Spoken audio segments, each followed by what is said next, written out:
Hello everybody, now we are going to solve a problem from Fundamentals of Electric Circuits by Alexander and Syracuse 5th edition. This is practice problem number 1.7 and the question is compute the power absorbed or supplied by each component of the circuit shown in figure 1.16. Okay, let's solve the problem now. Here you are given four component 1 and this is component number 2, this is component number 3 and this is component number 4. And the power P1, P2, P3 and P4 must be calculated or computed by us. It may be the power absorbed or supplied. So the first thing you should know whether the component is absorbing the power or supplying the power. So how do you know that? The C1 is given with this specification as 5 volts, but the current is not directly given. Indirectly it is given. That means these two components C1 and C2 are connected in series. Okay. That means the same current flows through both the components. So the current which is flowing through the second component is given here as 9 amps. That means the same current is also flowing through this first component. So we can mention this as 9 amps. So once you know the voltage as well as the current, then you can calculate the power, right? V into I. So that is equal to 45 watts. But the question is whether power is being absorbed or supplied. So this is given as C1 component, isn't it? With 5 volts. And the polarities here are marked as plus and minus. This 9 amps current is flowing like this through the second component. That means the same current is also flowing through the first component. So this 9 amps current will be flowing through the C1 component as well as C2 component. So what is the direction of current flowing? It is flowing from this bottom line to the top, right? Here at the bottom, what is the polarity given? It is minus. So through this minus, the current is entering into this component.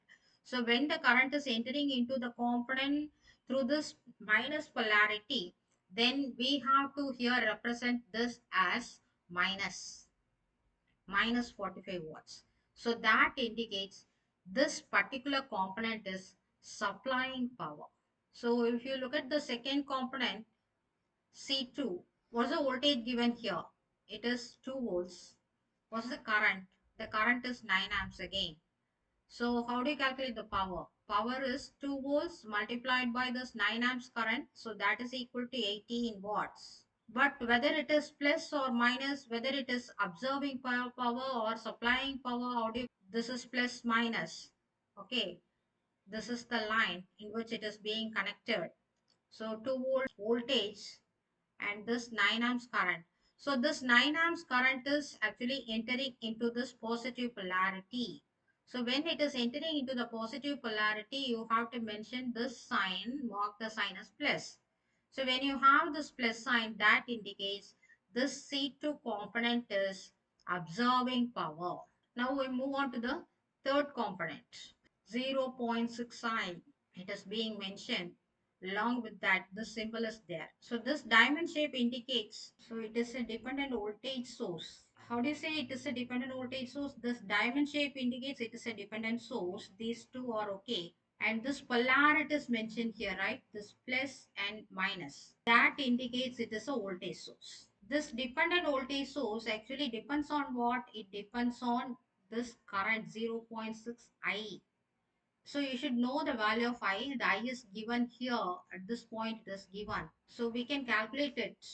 So this is equal to 0.6 into I. That I value is given as 5 amps, right? So it is equal to 3. 3 volts. You have to write it as 3 volts.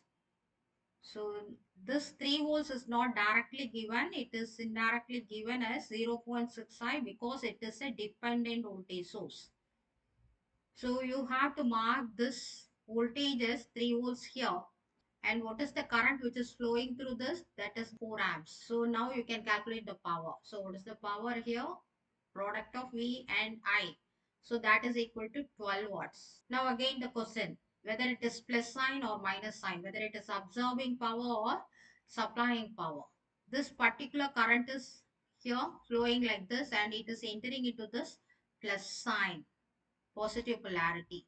So if it is entering into the positive polarity, then you have to mark this as plus. So plus indicates this is absorbing the power.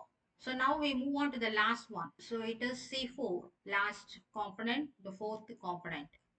So in this fourth component, the voltage is directly given, that is given as 3 volts. And then comma, the current which is flowing through this is given as 5 amps current, and it is entering into this plus sign, right? Positive polarity. So here you have this is 5 amps. So you can calculate the power. It is 3 into 5, that is equal to 15 watts. Whether it is plus or minus here, it is entering into this positive polarity. Therefore, this is plus sign. That means this is also observing the power. And one more thing I want to tell you here is I have calculated this 0.6 I as 3 volts, isn't it? By using this I as 5 amps. In that way also you can calculate the another way. The C3 component and the C4 component are connected in parallel.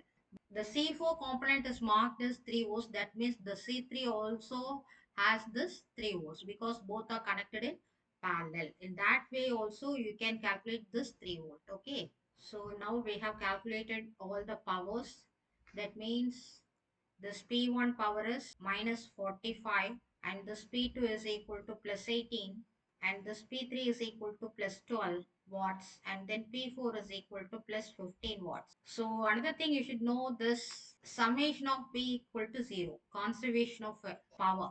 Power can neither be created nor be destroyed. So this sigma P, summation of P is equal to 0. So if you calculate the summation of the powers here, minus 45 plus 18 plus 12 plus 15, so then it is equal to 0. That means this is correct. Okay.